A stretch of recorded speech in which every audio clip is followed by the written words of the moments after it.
Bună, Leu! Bine ai venit și mă bucur să te am aici alături de mine. Ce faci tu, dragul meu Leu? Sau draga mea? Ești bine? Te-ai pregătit pentru weekend? Strălucești și radiezi? Pentru că tu nu ești menit să stai dincolo de văluri. Tu ești menit să strălucești. Ai folosit poate cel mai potrivit ruj pe care l-ai găsit în noptiera? Sau în trusa ta cu machiaj? Ia să vedem ce mesaje primim în ceea ce privește energia acestei persoane care vine înspre tine în următoarele 7-8 zile. Ce simte cu adevărat pentru tine această persoană? Pentru că, dragii mei lei, sunt puternici. Sunt puternice leoaicele mele. Și în niciun caz nu își diminuează din strălucirea lor pentru a fi pe plac celor din jur. Hai să vedem. Ce simte cu adevărat această persoană pentru tine? Ce simte cu adevărat? Și e ceea ce mi-am dorit, ca o carte să iasă singură din pachet, exact așa cum mi-am dorit. Cineva pe care tu ți-l dorești sau ți l-ai dorit vine în viața ta. Posibil să îți fi pus o anumită dorință undeva la lună nouă, să ai de a face, să manifesti o nouă persoană, poate chiar văd și încredere. Ai grijă de inima ta, atenție la inima ta, mai bine spus, nu fiecare îți merită încrederea. Foarte adevărat. Atenție la inima ta, pentru că nu fiecare din cei din jur îți merită încrederea. Tu oricum strălucești și oricum soarele tău luminează asupra tuturor. Însă asta nu înseamnă că îi lași pe cei din jur să te definească. În niciun caz. În niciun caz. Răgetul tău, chiar așa mă exprim, răgetul tău e unul menit să se audă în depărtare și să fie ascultat. Și cu siguranță cei care te provoacă nu vor obține ceea ce își doresc de la tine. Pentru că și la acest lucru trebuie să fii atentă. Hai să vedem care este arhetipul acestei persoane care vine înspre tine în următoarea perioadă. Care este arhetipul acestei persoane care vine înspre tine în următoarea perioadă. Copilul rănit, văd aici, o persoană care trezește compasiune și care are dorința de a servi altor copii răniți. O persoană care, uite vezi tu, o persoană care deschide această cale a învățării pentru iertare. O persoană care îți deschide inima, poate că a fost un moment în viața ta sau ai trăit un moment din viața ta în care ai fost tentat să îți închizi inima în ceea ce privește anumite persoane din jurul tău. Văd și regele aici. O persoană iluminată, un lider benevolent, care e binevoitor, ar trebui să spun, cred. Și o persoană care... un bun lider. O persoană pe măsura ta. aș putea să spun, este în energia acestei persoane care vine înspre tine. Cred că sunt mai multe persoane ce vin ce sunt în energia ta și vin în direcția ta în această perioadă, dar este printre aceste multe persoane, există și o persoană pe care tu ți-o dorești. Văd acest card wish, dorință. E o persoană pentru care tu ai depus în univers o anumită intenție să întâlnești această persoană, să o manifesti. Poate fi vorba despre o persoană nouă sau despre o persoană din trecutul tău pe care poate tu ți-ai dorit-o să revină în viața ta. Nu știu aici. Hai să vedem. Vom vedea și energiile din tarot ce au să transmită în privința acestui lucru și poate descoperim dacă este o persoană din trecutul tău sau o persoană nouă. Și pentru leu, Spirit, te rog să mă ajuți cu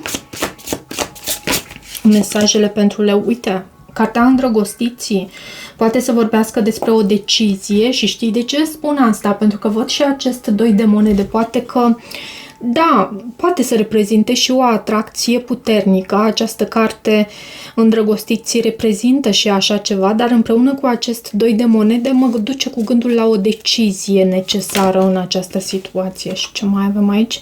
Spânzuratul, poate în privința unui pești.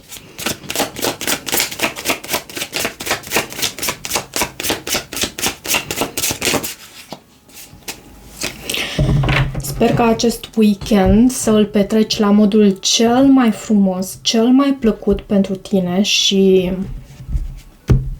să știi că te iubesc la modul autentic și când spun asta, indiferent de faptul că ești bărbat sau femeie, asta nu implică dorință, iubire, ok?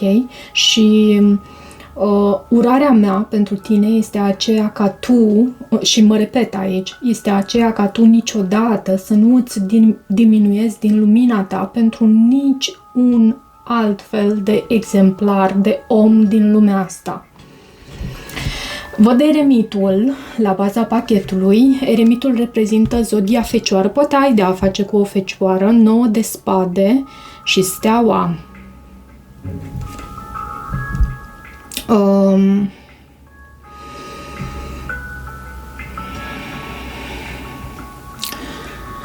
E ceva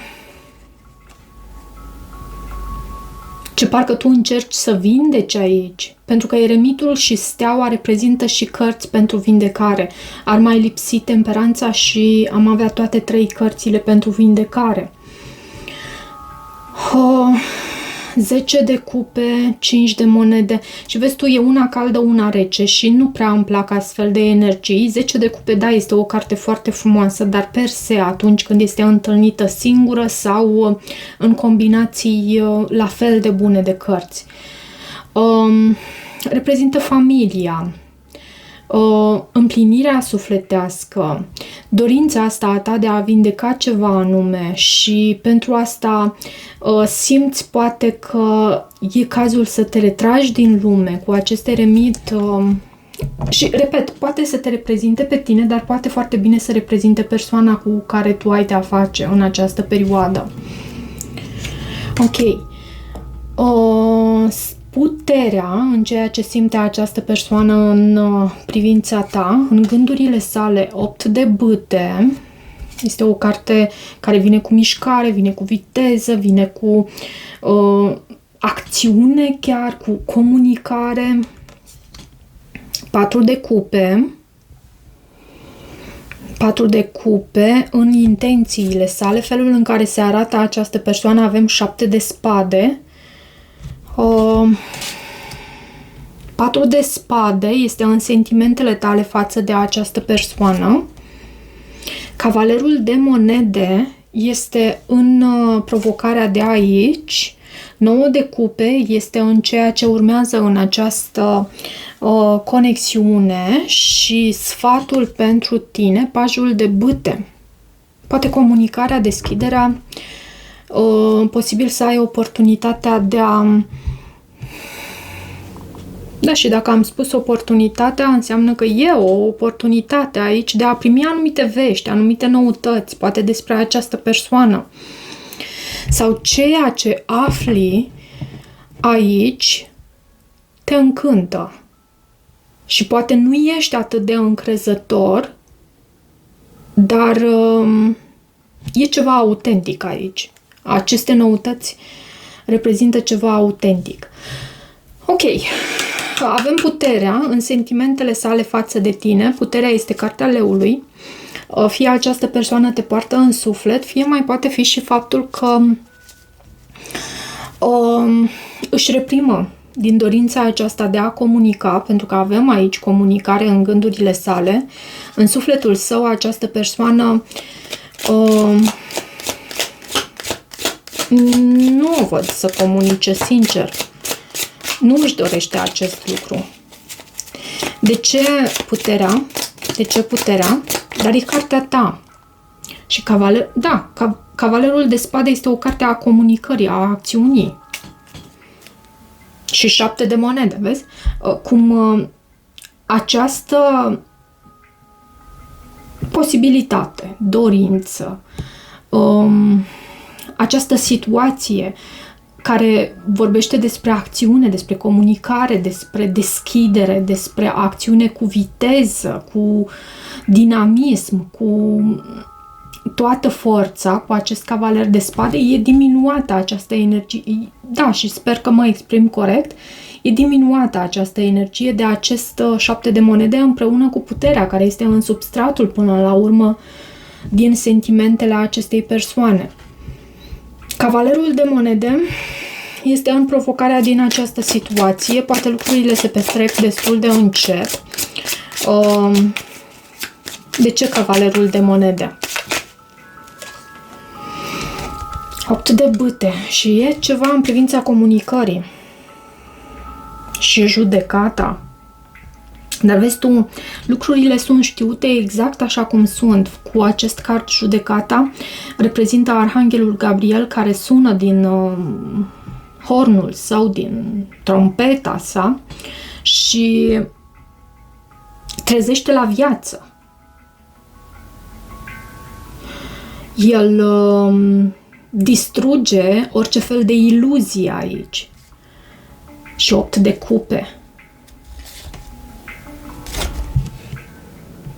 8 de bâte este și cartea săgetătorului. Cavalerul de monede reprezintă o persoană care se mișcă destul de încet. Mai poate să reprezinte un semn de pământ. Poate că lucrurile se petrec destul de încet între tine și această persoană. Și mai ales în privința comunicării. 7 de spade este în felul în care se arată această persoană. E clar, această persoană își vede propriul interes. Și vezi tu, avem și 4 de cupe. Acum mi-a atras atenția în intențiile acestei persoane. Ce este cu acest 7 de spade? Judecata. Judecata și 8 de cupe. Această persoană arată faptul că se retrage. E un fel de dramă aici. Nu am văzut 5-ul de bâte. Dar o dramă nu la nivel fizic, în lumea asta în care noi trăim 3D, cât la nivel energetic o simt între tine și această persoană. Avem 8 de cupe și uite și acest 10 de cupe și la baza pachetului avem și faetonul. Această persoană transmite faptul că se îndepărtează, că pleacă. Își ia băgăjelul și pleacă. Cam asta văd. Și o face ușor și mișelește dacă face acest lucru, dacă pleacă. Cu acest 7 de spade nu transmite în mod direct acest lucru. Pur și simplu își ia bagajul și pleacă. Ce este cu acest 8 de bâte în gândurile acestei persoane? Mă aștept la ceva, o energie care să... Dar vom vedea. Ce este cu acest 8 de bâte? Da, cavalerul de monede. în gândurile acestei persoane și regele de cupe poate ai de a face și cu un semn de apă, un rac, scorpion, pești.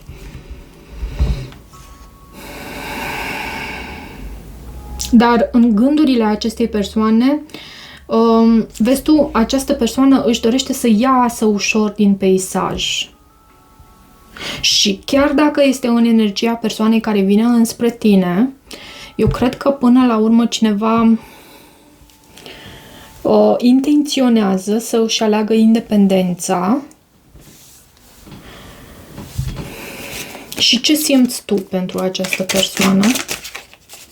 Ce simți tu pentru această persoană? 5 de monede. Senzația aceea de abandon și 4 de cupe. Cavalerul de bâte, 5 de spade. Nu îți dorești dramă, în niciun caz nu îți dorești aventură, iarăși, nu îți dorești ceva care să doar să se sau doar să se aprindă, doar de dragul de a se aprinde între tine și această persoană o anumită atracție, pentru ca după aceea lucrurile să se stingă rapid. Nu îți dorești conflict, întorci spatele la așa ceva. Dar văd că în același timp cu acest 4 de spade tu ești într-o pauză, un fel de repaus aici în ceea ce privește conexiunea cu această persoană. Ce este cu 4 de cupe de aici? Ce este cu acest 4 de cupe? 4 de cupe. A venit 4 de cupe peste 4 de cupe. Și asul de spade reprezintă adevărul.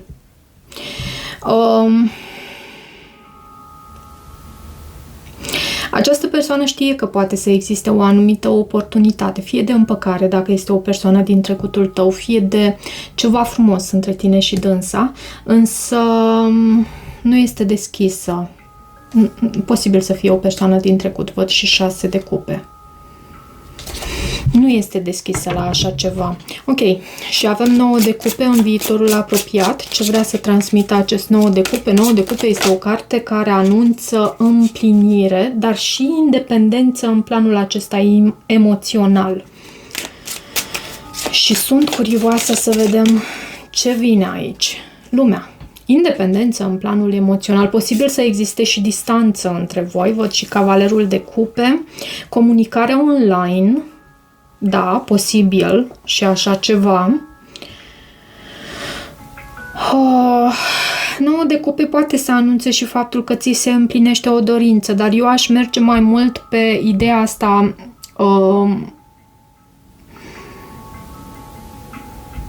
că îți alegi independența ta din punct de vedere emoțional, poate chiar închei un anume capitol aici și îți vezi de ale tale pentru că tu conștientizezi că energia ta este una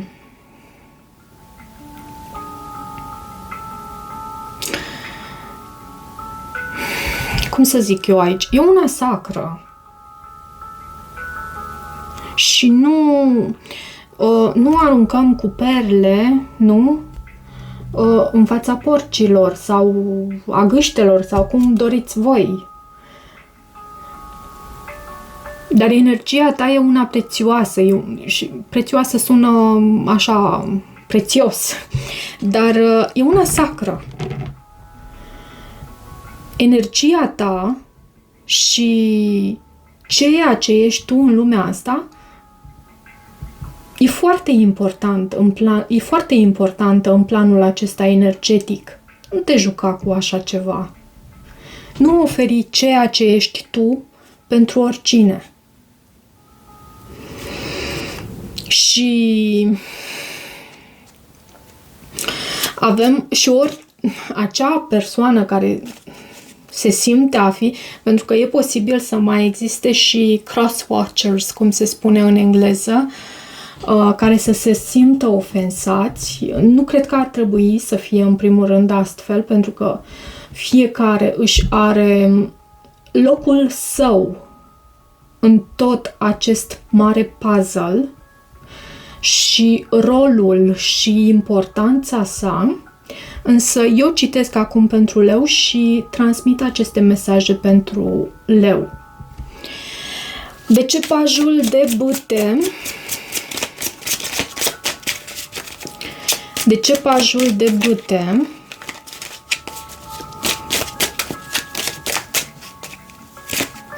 În sfatul pentru tine a ieșit regina de cupe și cavalerul de cupe, scuze. Roata norocului. Regele de bâte, 6 de bâte. Aici aceste energii te reprezintă pe tine și 5 de cupe.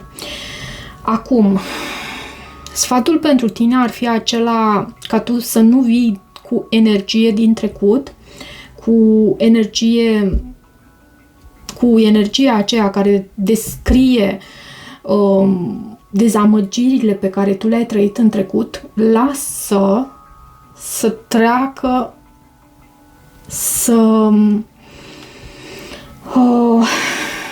cum să zic eu, lucrurile bune să se adune, cele rele să se spele. Și nu știu, e posibil să afli anumite vești despre această persoană și lucruri care s-ar putea să te încânte. De asemenea, aș putea să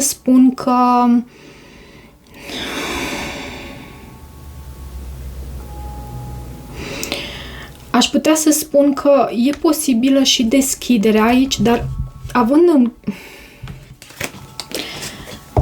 contextul acesta de aici și eremitul, care este o carte a înțelepciunii și poate chiar și a moderației în exprimare, în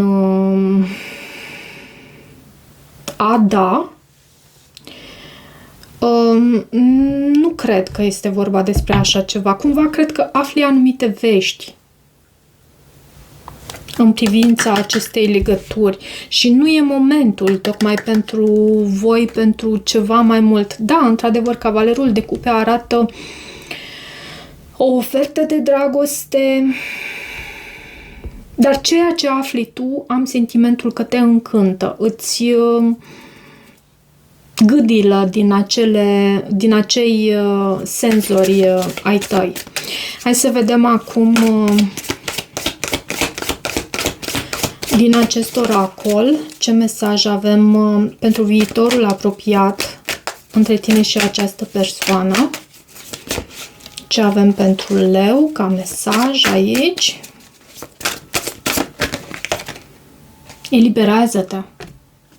Și 9 de cupe, nu uita că am transmis aici că vorbește despre independență din punct de vedere emoțional. Foarte curând, decide clar ceea ce tu îți dorești pentru ca acel lucru să poată să vină în direcția ta. Alege să îți dorești ceva sănătos pentru tine, alege să îți dorești o conexiune cu o anumită persoană care să te împlinească și pe care să o iubești cu adevărat. Și eliberează-te de ex. E timpul să îți iei controlul, să preiei controlul asupra vieții tale. Cam asta văd aici. Cam atât pentru această citire, dragilor. Mă gândeam că va fi mai scurtă, dar uite că am ajuns la 23 de minute.